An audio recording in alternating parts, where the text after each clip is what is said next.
This is an SM Media production.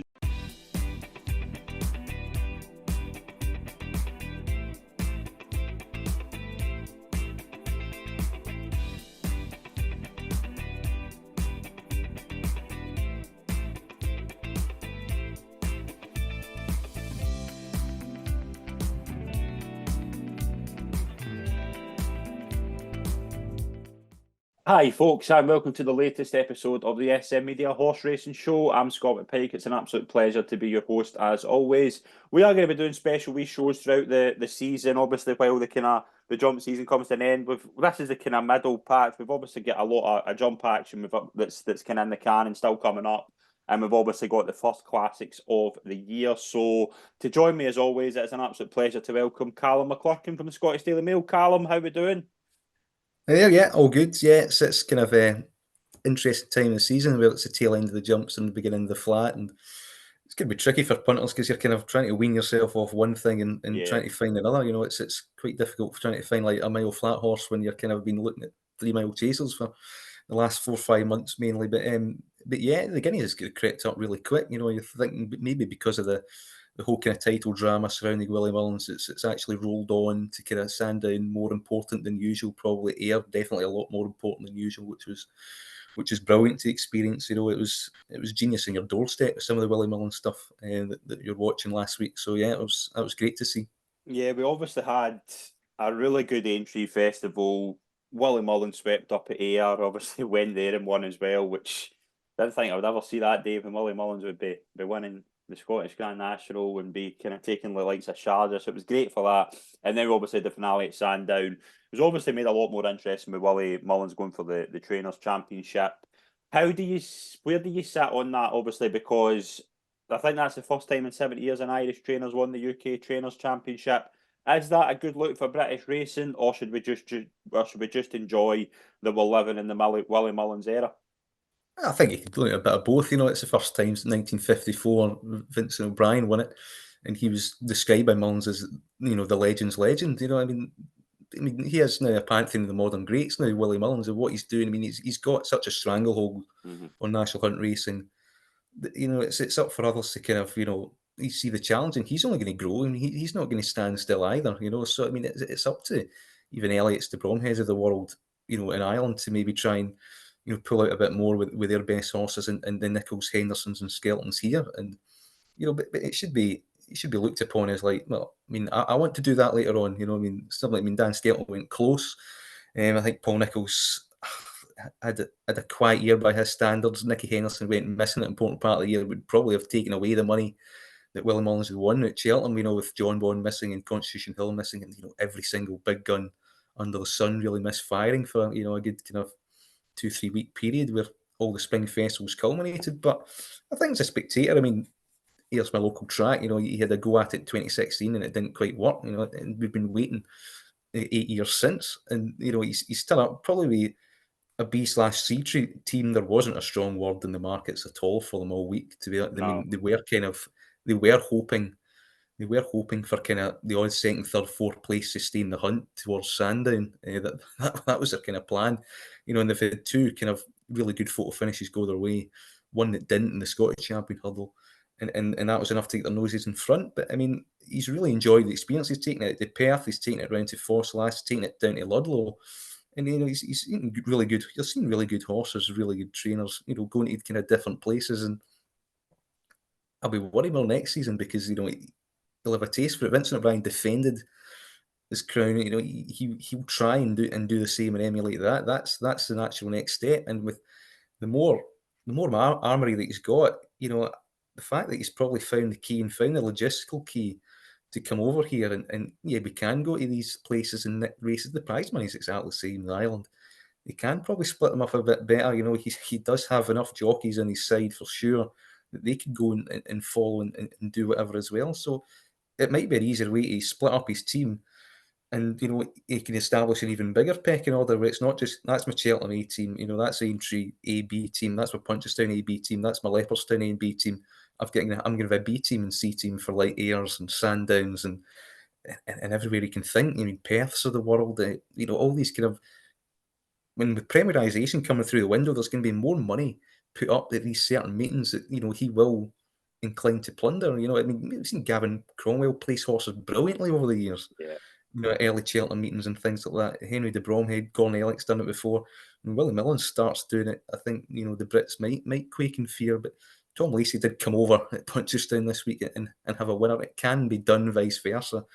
I just think that, I think we've got to enjoy the genius while it's there, but, you've got to be mindful of, this dominant. If this dominance does, if you've got another 5-6 years of the same thing happening, I think you would fear it would get dull, because your kind of 46 favourites will probably go like 1-4, and then you're just going to get more stable mates running in the same races, and it will switch people off in the long run. But it's down to others to up their game, improve, and compete.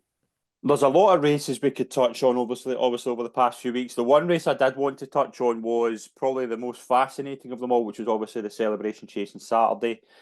John Bond did beat El Fabiolo. We've been expecting and hoping for the clash all season. We thought we were going to get it in the Clarence House. We thought we were going to get it at the Champion Chase.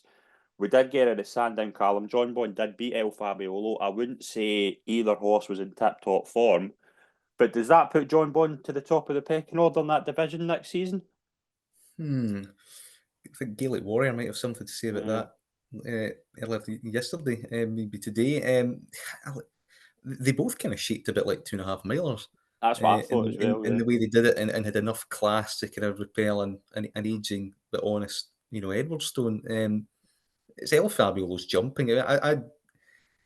After Cheltenham, there were hints that he probably wasn't going to be out this season, and I wonder if the kind of Willie Mullins prize hunting going, well, we'll shoehorn him into this at Sandown, maybe in anticipation that Nicky Henson's yard probably a little bit still off colour, and John Bond would be a bit vulnerable, particularly given when John Bond won at Aintree. Didn't expect Aintree and Sandown double from Nicky Henderson there, so maybe they kind of went price hunting a little bit, and second would be okay, and you can get another run into him back and track, because I think if they were I think they're mindful with him, he would have ran at Punchestown if he was in peak condition. I think he would have went there. The race that Captain Guinness was just touched off, and Dino Blue looked. She looks a bit not quite pace enough for 2 mile. I mean, Captain Guinness is the quickest out of them. I mean, he's a defending champion, but he's still the quickest. He's still probably he's the most sound in the jumping department when in a rhythm.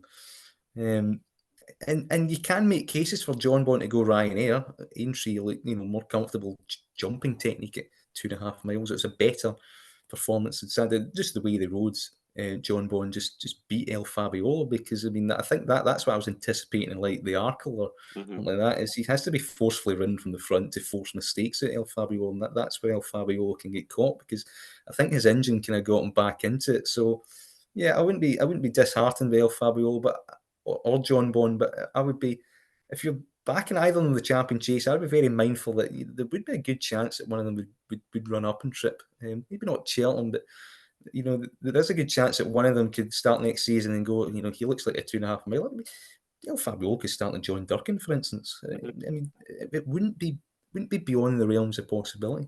Yeah, no, I think I did kind of come to that conclusion as well. I have thought John Bond would be better up in trip even last season. I mean, I was very much the opinion after the Arkle was like Ryanair next year. Still think he could do it. I mean, it's interesting. I think El Fabiolo, I think it is just a case of that. I think if Willie wasn't going for the Trainers' Championship, they'd have given him the rest of the season off. I think he did just think this would be an opportunity to sweep up a Grade 1. He wouldn't have to be in tip-top form to win. And you could argue, obviously, he's done quite well. As you say, his engine's kind of got him second place. I do think it's interesting how it's going to shape up next season.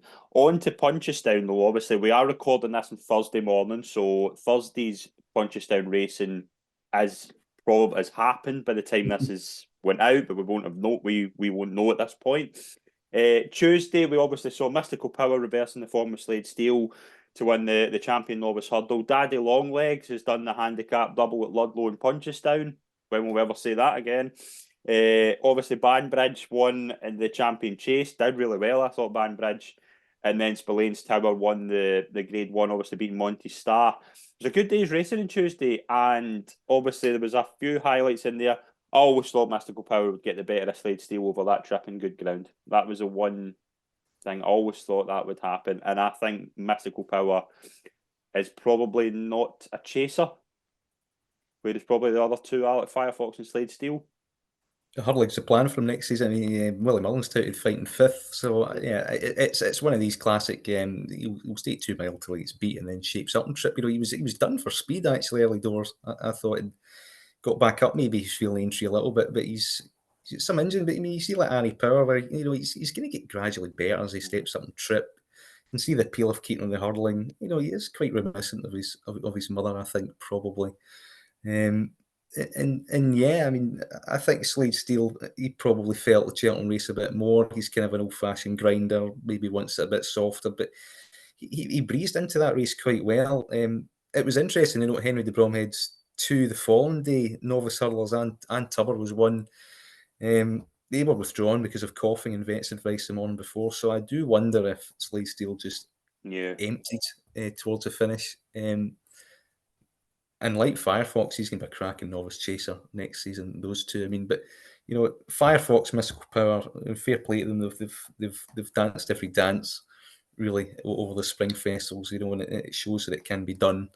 This kind of being fresh and flat. I mean, there's a horse in Paul Nichols's yard that's worth £740,000 in Caldwell Potter, and he's deliberately skipped Cheltenham with him. Missing a lot of prize money there, which was an imminently winnable race with no Grade 1 form in the book. For entry, it's had a foot infection, so it's missed that. And then he said there was no point in him going over to Punchestown. If that's the attitude British trainers will have, then it's no wonder Willie Mullins was beating them in the title championship. Daddy Longlegs, Callum, I'd be remiss to mention, obviously, he looked very well in that race. Like, you looked at what he had in hand, he looked to be well in. He's a horse that, I don't know if he's graded level, but I mean, he's probably going to pick up some handicaps. He's probably do you know what I mean? He looks to be like you could see him running in a Great Wood, you could see him running in a county hurdle or something like that. He could be a kind of potential decent horse going forward, maybe even a good chaser as well. Yeah, I mean, after Ludlow screamed Galway hurdle to me, Patrick Mullins went off on that maiden race where he was carrying a penalty and went, yeah, I felt exactly the same. That was a piece of work for his Punchestown assignment. I think he's a 150 horse on good ground. I'm glad that I don't look like a complete fool for backing the Supreme, because he just needs to get good ground. It didn't work out for him at Leopardstown, twice, where it was admittedly a bog, and I actually thought he ran a little bit better the second time around, where he did make some ground, but he just couldn't go through with it. It just stopped him stone dead.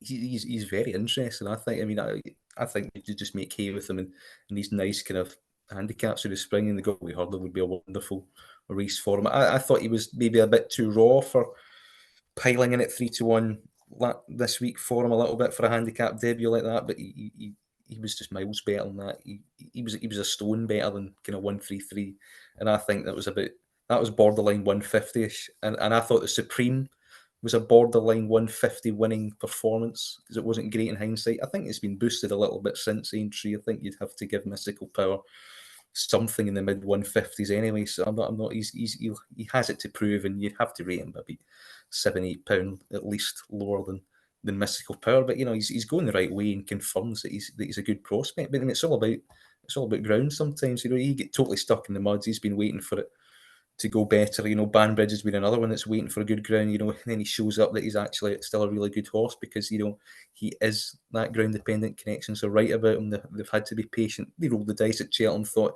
it's opened up for him and we're entitled to go, and there's only one Cheltenham and things, and they think they might get away with it. And they didn't. He was about the first beaten that day, and it went to a strong staying protectorate instead. But, good horses, versatile on decent ground as well. So, he's done it over 2 miles, 2 mile 4. It's just when the conditions go right, at the end of the season, these races can be picked up upon by horses that you wouldn't necessarily expect. And obviously, we're in the middle of a kind of dominant period with Mullins, and there's a lot of trainers. Obviously, Elliott's getting winners as well. It's nice to see the Mannings have a good horse in Spillane's Tower, and for that horse to do what he's done this season, I think it's a remarkable story. Beating a good yardstick in Monty Star as well, who I think probably ran at least up to his Cheltenham effort. Yeah. In behind Fact to File. The thing with Spillane's Tower is, they've kept him at home deliberately, kind of see what they've got, and as a kind of novice, kind of bit of a slow burner and gradually going through the ranks. But his form between Frank left, right, and centre, I thought the ground would be a bit too quick for him. But they rode him cool out the back. He picked up really well, stayed the trip well.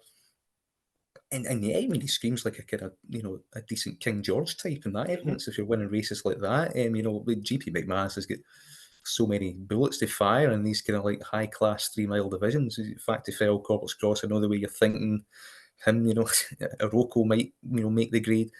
There's plenty of options there he's got. He was a leading owner again. It's the same kind of familiar combinations that come to the fore.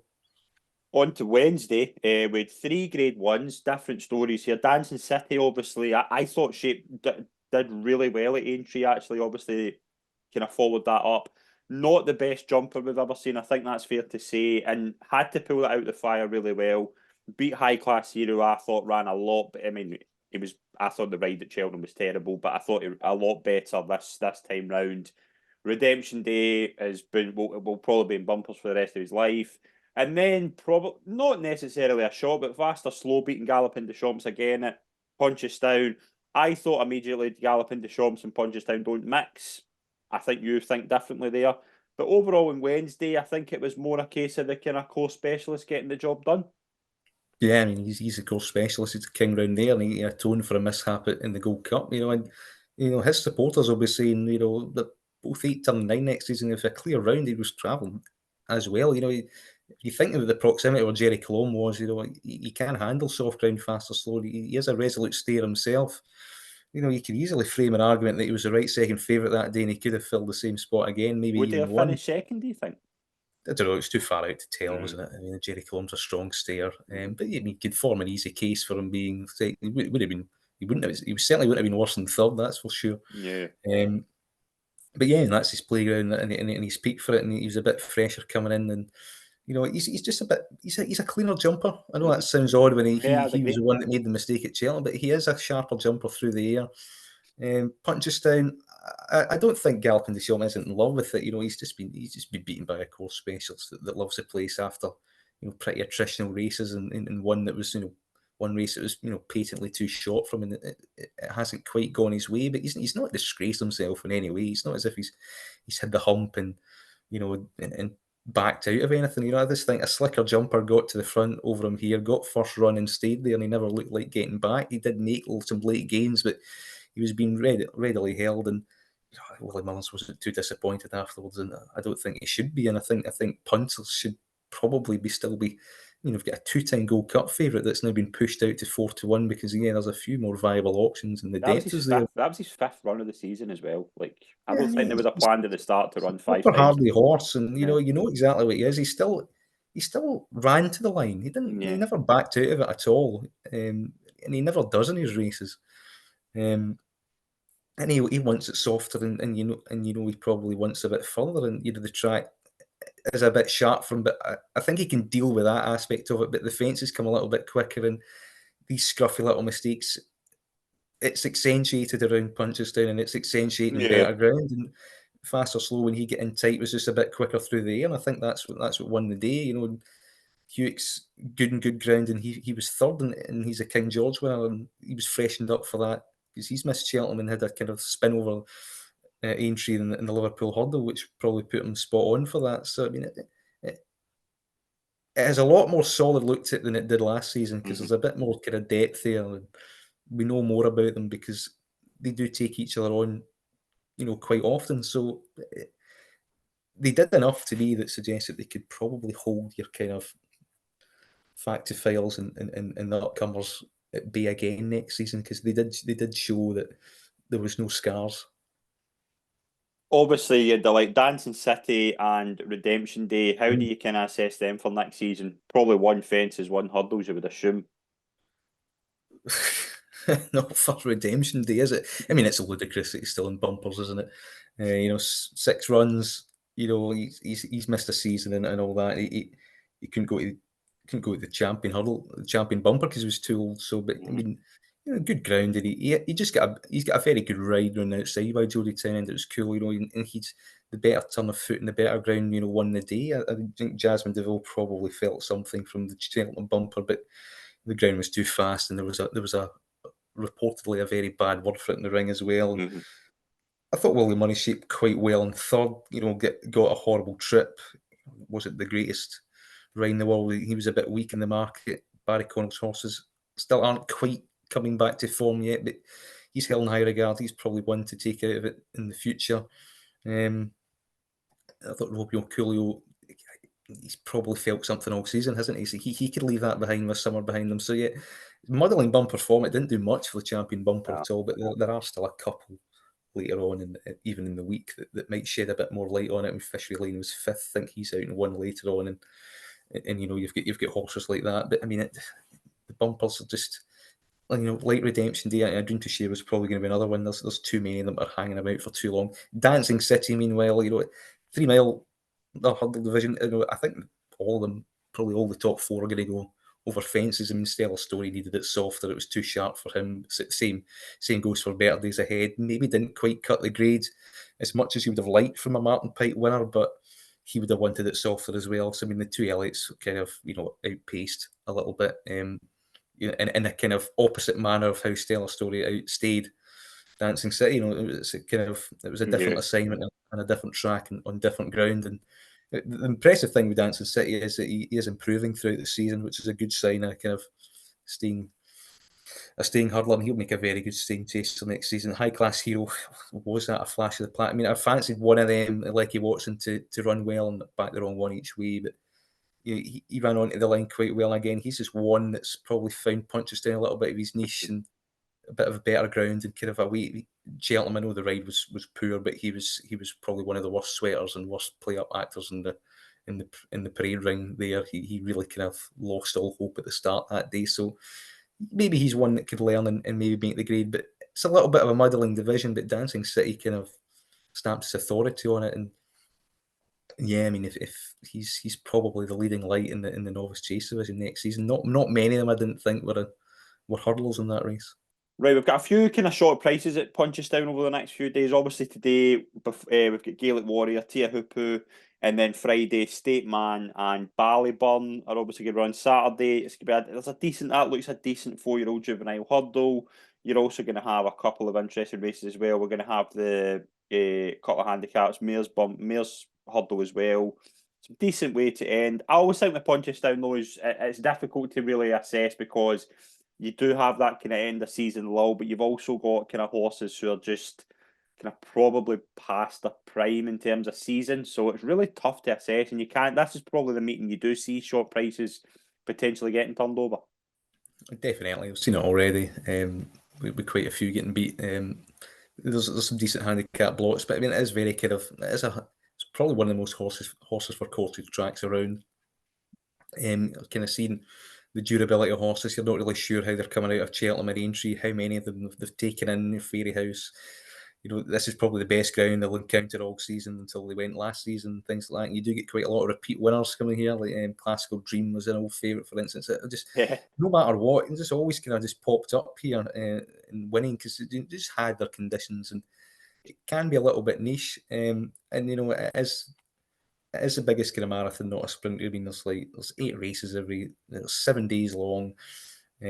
There is a lot of guff in there. Let's be honest. I mean, there is some absolute dross that you wouldn't bet in a month of Sundays on. There's about 4 cross country races where you need it. I mean, and too many bumpers. But that's what it is. It is not kind of a hard and kind of real serious kind of festival. It has this end of season feel. It's a good way to bookend the festival. It's a lot more relaxed. Crowds are up the first 2 days, so Punchestown is certainly doing something right that maybe certain other places can't. So yeah, it certainly is what it is, and there is still opportunity there if you look out the right options and perm the right ones.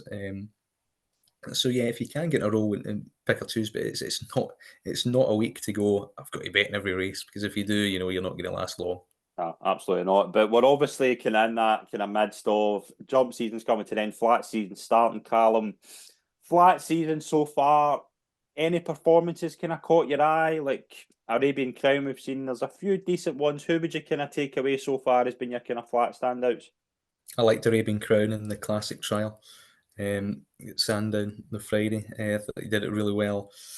Real classy.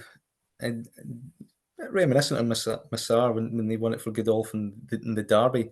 He's just going to get further, just nudged out to win. It was just a lovely kind of introduction, and Charlie Appleby's horses have genuinely needed the run time out. I've seen Kip Ross bounce back. I know he's 2-13 on, beat a stablemate, but I mean, he did look kind of the part and the way they're going to go. They're just going to campaign him exactly as they did when they won Ascot Gold Cup 2 years ago, and it seems to be a sensible move. And Tower of London might be the biggest threat there because of the Cigaro Stakes yesterday. Coltrane, just about grounded it out. It was an impressive race for the Cigaro Stakes standard, but I don't think it was a kind of useful pointer. To the big one in June. So, yeah, I mean, there's been plenty. I've quite liked. The problem is you're kind of in Guineas mode and you're not seeing a lot. And there's so many horses now that just don't use the prep races for Guineas. The Dance Sequence was turned over as odds on, and then El Gwen. And look, she was the one that needed it in the trial. Like, you're beating an odds on favourite. You don't want to go to the Guineas like that. But she did look like she could improve and maybe be a factor in quite an open 1,000 Guineas. But I mean, the trials, they're not really used as trials anymore. While in the Derby, there still are trials. So you've got Chester after the Guineas, and then you probably see a bit more kind of Royal Ascot 2 rules come out as well. So, yeah, Newmarket. So the way it's kind of done is, I mean, you've got the Lincoln that kind of has it 6 weeks ago, where that's the flat start, and then there's just this total lull until the jump season ends, and then all of a sudden it's Guineas weekend. So it doesn't quite marry up the start of the season that it really should. So yeah, I think a lot gets missed. I think the Irish calendar actually earlier doors is probably more inclined to help. Even the French calendar. I mean, the Pre-Gany Group 1 was the weekend, and I thought Feed the Flame, who was third, but I mean he was mid pack in the Arc last year, but he looks like a kind of classic kind of Pascal Barry trained kind of.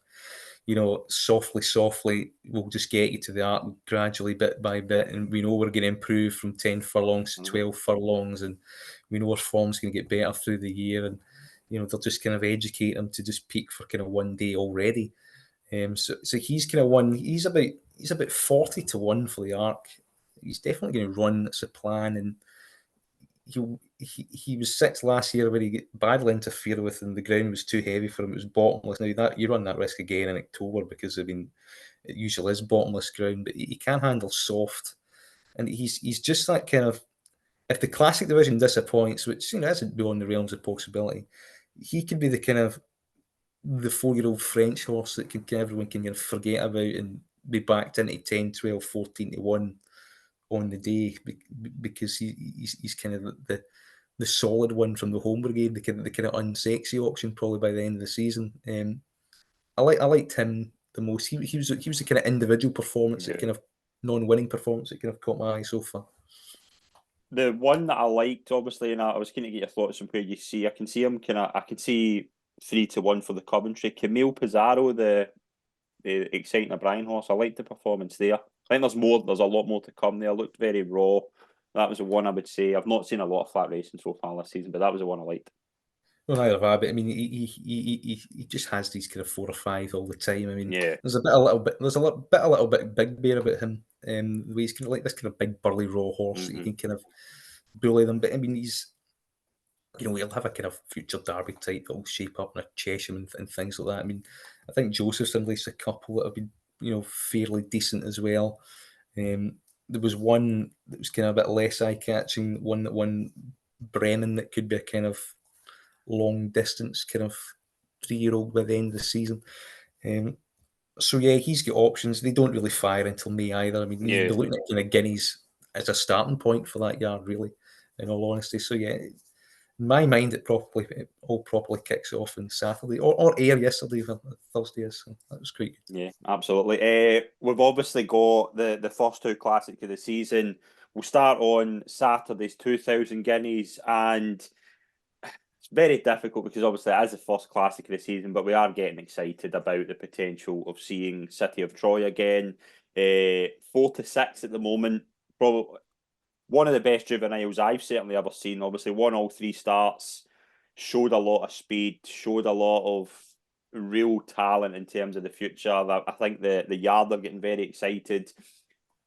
Where do you stand on him? Because the thing where I think he's so impressive is that he's done it on all types of ground.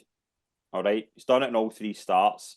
They were going to pull him out the last day in the Dewhurst. They decided to go ahead, and we saw him to full effect.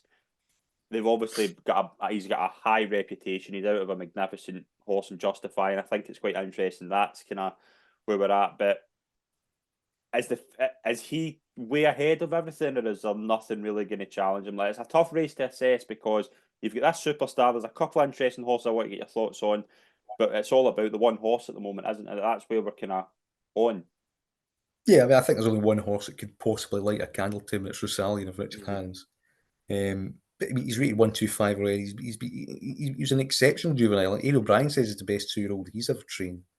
He put up ridiculous numbers. I mean, he bolted up in superlative stakes. I mean, that form with Frank, the Dewhurst stakes, that's been Frank. I mean, the 5th Hatem has come out and won an important group race from absolutely nowhere since, and he was beaten by miles. He's won good to soft and soft in 3 different counts. There is a bit of rain at Newmarket. It's probably going to be good to soft, maybe on the soft side. That'll be fine for him. Thing is, we haven't had a winner of this that's been a favourite since Churchill. And Ian O'Brien hasn't won this in 4 years. The last 4 renewals he hasn't won, so he'll be desperate to get them right and go forward for this. Justify is a sire, top class sire, but there is a tendency that they don't train on as much as we expected from 2 to 3. You've seen that the last exceptional juvenile really saw probably blew people away was Pinatubo, and he got beat in the Guineas. And Air Force Blue was one of O'Brien's. It was an absolute 2-year-old aeroplane and blew out in the Guineas.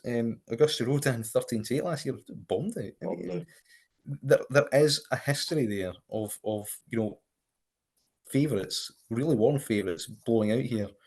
Will it happen again?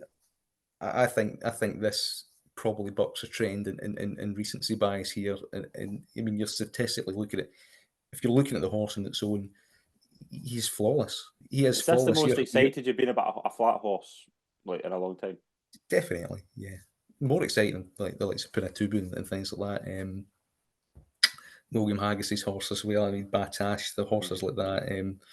William Haggis's, it was unbeaten for quite a while. It was a brilliant miler.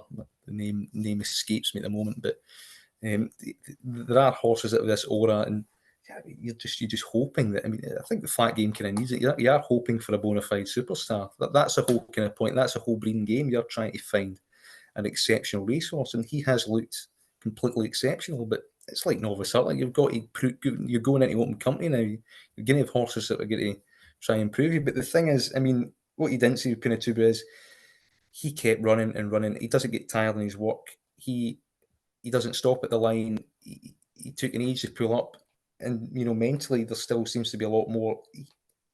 You can see that horse still getting better at 3. Well, with Pinatubo, you couldn't. You could kind of see he looks to finish the article right now. This guy's doing stuff that Pinatubo was doing, and still doesn't completely look like they've got anywhere near the bottom of him. He could be that good. 46, yeah, you can see why he might not. He's going there without a run, obviously, but and Ian O'Brien has decent horses bomb out in this in the past, so yeah, you could avoid it. You can make a case to avoid it on that ground alone, but you certainly couldn't by just taking the horse into account, and I think that needs to be respected. So yeah, I expect him to win, and I really hope he does. When I put in a kind of transfer that juvenile performance into open company and take that next step, because then everyone would get really, really excited. Rosalie, and obviously you've said is the main danger. Like, he put up a really good performance at Longchamp as well. He's done it. He was really good at Royal Ascot last year as well. Where do you stand on him? Do you think there is a way he can get to him? He's £8 off him. He's not directly classed with him. I think he wants rattling quick ground to come with a late run, maybe doing for speed a little bit, because there are ambitions for City of Troy to kind of go Derby bound after this. This guy's a miler, he's an out and out miler. It's all about pace, and you'd want to be, you want to see rock hard ground, and you want to kind of be drawn right aside City of Troy. And you want to track him and try and do him with one run. That's the only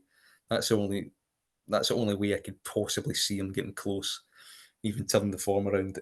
But the problem is there's a little bit of rain and the only time he disappointed was in soft ground Doncaster. So he can chuck one in a little bit. It can be done. His body of work and what he's doing at home suggests that he is highly rated. So if City Troy does thump him, then and he is a clear second, then it will look really good kind of pre-race form and probably pan out to be exceptional post-race form. So he's definitely the right second favourite.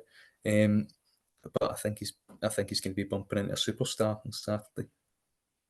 The 2,000 guineas is all about one horse. The 1,000 guineas in the Sunday is a lot more open. We do have a very open race, 11 to 4 the field. Fallen Angel, Yang Lang, Dance Sequence, Ramatou seems to be going to obviously the French route. You can see the fire.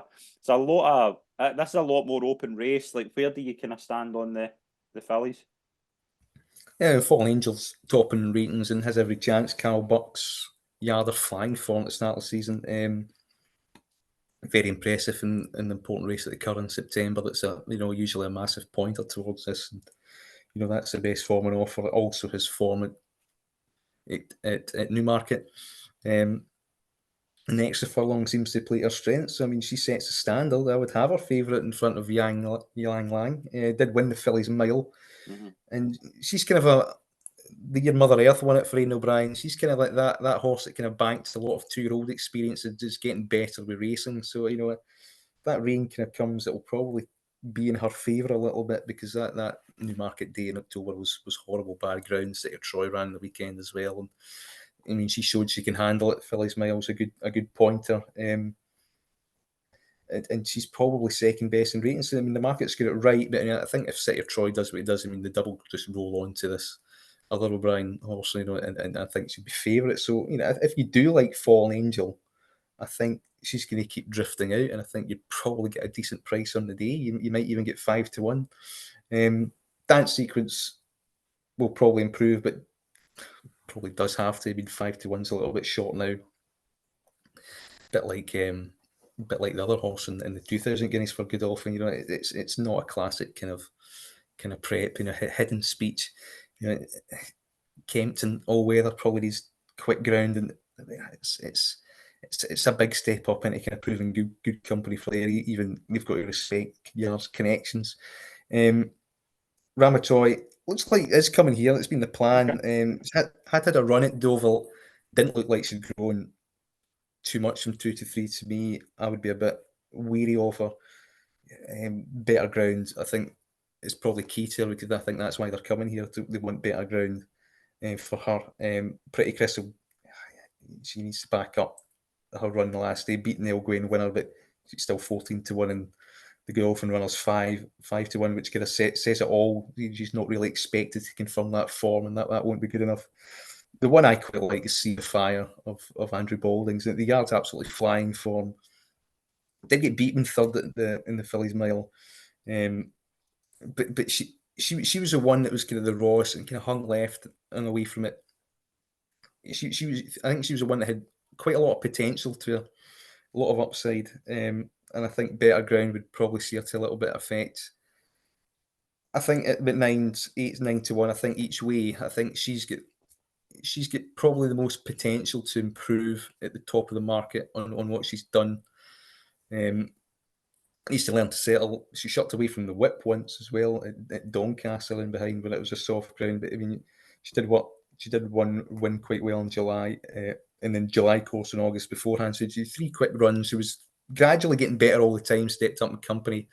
The penny still fully hadn't dropped there, and she just looked like a horse that would be much, much better and much more mature at 3. Now, whether that comes in the first start in a Guineas is debatable, but the fact that a red hot yard that have had classic success in recent years, albeit in the 2,000 guineas, are throwing her in here without a run suggests that she probably has improved, and she'll only need to improve by about half a stone in current form. So it's definitely not out of it anyway. And I think she can make that up and probably win the kind of wide open renewal. I mean, there's plenty of outsiders that you'd also consider.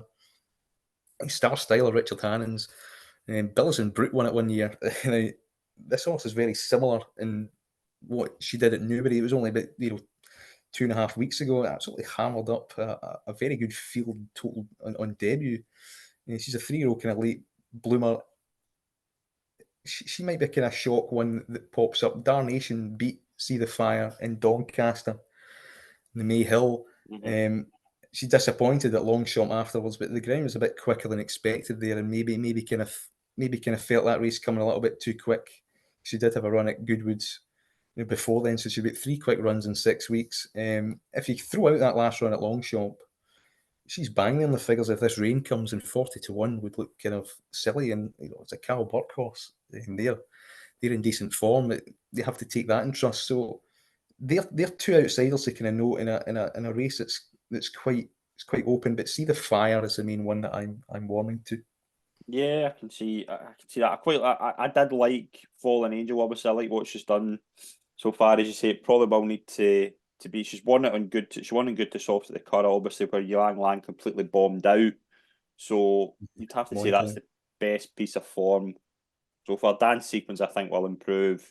See the Fire, I can understand. Again, Pretty Crystal, to me, obviously, like, I don't think last season at Ayr, where she finished 4th, she obviously, I think she was 5th in that race at Royal Ascot behind Porta Fortuna. That was Dettori. Dettori was on that, wasn't he? What he was on the day, yeah. Yeah.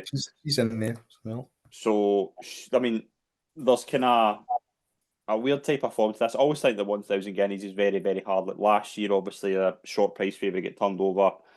This year, I probably think Minding was the last favourite to win Minding, this, and that was 8-9 years ago. So I mean, it's definitely not. It's not an easy race. It's the start of the season. A lot of them are coming in here. You've got no idea how they've gone from 2 to 3. So there's going to be good late market clues.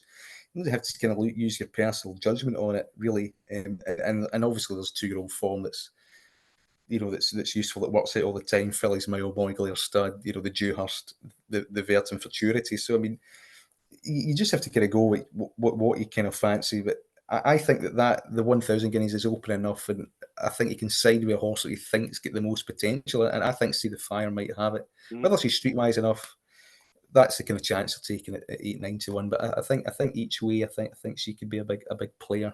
She's the one that could improve the most. Aidan O'Brien's won 5 of the last 8, but hasn't won the last 2. So again, he's just something. The one I'm probably leaning towards is probably Fallen Angel, I think. But again, I mean, it's so hard. I mean, Cinderella's Dream's a horse that is one at Maidan, might need a bit quicker ground. Again, I just think it's going to be very, very interesting. And again, I'm just excited for City of Troy. Like, I want to see. I'm very much of the opinion. I don't mind superstars winning it and them being odds on. I want to see a performance that makes you think, right, wait a minute, what are we talking about here? That's kind of what I want. Absolutely. I mean, this week. there's a betting hat in the sporting hat. The sporting hat would want, even betting hat might want City or Troy to win it at 4-6. I mean, they do have some price on them last season, 72. But I know some people are on 16s and saw it straight away and on debut. So yeah, I mean, it's just kind of there are doubts. I mean, you still do need it. You do need everything to go right to the horse. I mean, there's been a recent history of favourites bombing out, shocks, training on from 2 to 3, ground draw pace. Is he going to get the ideal set up for him? And there is one solid rival in Rosalian that is definitely got capabilities. The rest of the field, don't look up too much. I mean, if you're playing each way, notable speech. This is a big step up from the stuff he's been doing at Kempton. Ghostwriter, Clive Cox is, he looks more of a kind of Derby project, really, realistically. Night Raider, Carol Butts, again, all-weather prep. It's a big step up from that, even though he is catching the eye. Alien Abbey was second to him in the Dewhurst, City of Troy. And, he could fill the same spot again. He's there in ratings. He's 20-1, which isn't probably a bad each way price. It might not be bad without the favourite. He likes quick ground. He's been relatively lightly raced, but he loves Newmarket. He's proven there. The other one I thought that was tentatively interesting each way would probably be Task Force of Rafe Beckett's. I know the yard haven't been firing quite quickly. But he is usually kind of good. A lot of these aren't coming with a run, and he's prepped his big guns out to be fresh quite well in this before. In the 1,000 guineas with Prosperous Voyage going close at at a big price recently in horses like that. I thought the middle part at Newmarket was pretty strong. He split River Tiber and Van Dijk. The fourth Give Me the Beat Boys has come out and won since. Starless has run out fifth stablemate that's ran quite well since as well. That was a strong middle part. Van Dijk's going to take some stopping in a Commonwealth Cup this season. He missed the break. He kept on really nicely for second to split the pair. He'd beaten 2 lengths in the end, but it was a decent performance, and he looks a miler all day long. His pedigree screams a mile. Decent ground will be fine. He could improve, and he's from the Judgment State Park. It's 20-1. He might be unexposed enough to kind of improve and be a factor. I think the rest are pretty hard to even mould a tentative case for. So yeah, if you're looking for alternatives to the favourite, maybe look at Allian Abbey and Task Force each way about the 16-20-1 bracket. Right, final part before we wrap up, Callum. This is probably the last time we can do this before he races in the Guineas. Right, let's just put on our racing planner hat. Right, what is if you were in Ballydoyle, and obviously the Triple Crown would be something that I would want to have a go at if you had a horse that could do it. If you are in Ballydoyle and you see City of Troy right now before the Guineas, what's your plan for the year? Like if you are say he runs 4 races this year, what's the 4 races he goes for? How do you plan his season? I mean, they were even touting Breeders' Cup Dirt towards the end of the season with him. And what did they do with kind of Saxon Warrior? I mean, it depends what kind of horse you think he is. I mean, he's going to get pace a mile, so if he wins this impressively, would you go up to the Ledger trip with him? So see what he does. Say he wins this by about 4 lengths. You'd be tempted to go to St James's Palace, wouldn't you? Be tempted to go Irish Guineas. You might want to keep him fresh to go over that for the Derby. I think you'd probably run him before the Derby, maybe. Think so? I think they could. They probably won't, but I think they could. I mean, Saxon Warrior, they went, and then it can plateau out, can't it? Guineas. Yeah, go Guineas, Derby. Means he'll have to miss Royal Ascot, but you can take in the Eclipse 1 mile 2, and then probably Ian Ryan will probably have he'll feel obliged to have a tilt at the St Ledger. I would think he does want to do that. So I think you'd find that pretty hard to ignore. So yeah, I mean, if the Triple Crown's the focus, he might just run in 3. I would think, but to get over that. To go for the Derby run, but I mean the Eclipse is there as a tempting option. Then you've got the Arc. Whether you want to go there, he's an American bred, so I think the temptation would be to miss that. He's favourite for everything. That's how good he is. He's a favourite for absolutely everything. So at the moment the world is oyster, and it's whether what way they want to go. But I think with his breeding, I think they've been inclined to go stateside the end of the season. He has touted that. He even muted the possibility of the dirt race as well, I think. So yeah, but he's so many options. I mean, you just hope that he goes and delivers. Yeah, absolutely. I'm very excited. And over the weekend, obviously, Callum will have selections on his X account. Will be a column Saturday, Sunday for the other race as well. So there'll be a lot of things going out over the weekend.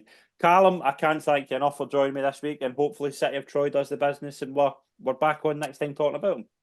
Yeah, back in the flat, and these stars are always exciting, and Guineas kind of make and break reputations and dictate where the race plan goes, and it really kind of kicks start the season, and then you're kind of into Chester, Royal Ascot, the Derby, things like that. So it just comes thick and fast, and there's still also kind of summer jumps as well for jumping fans. So yeah, it's a constant sport. It happens.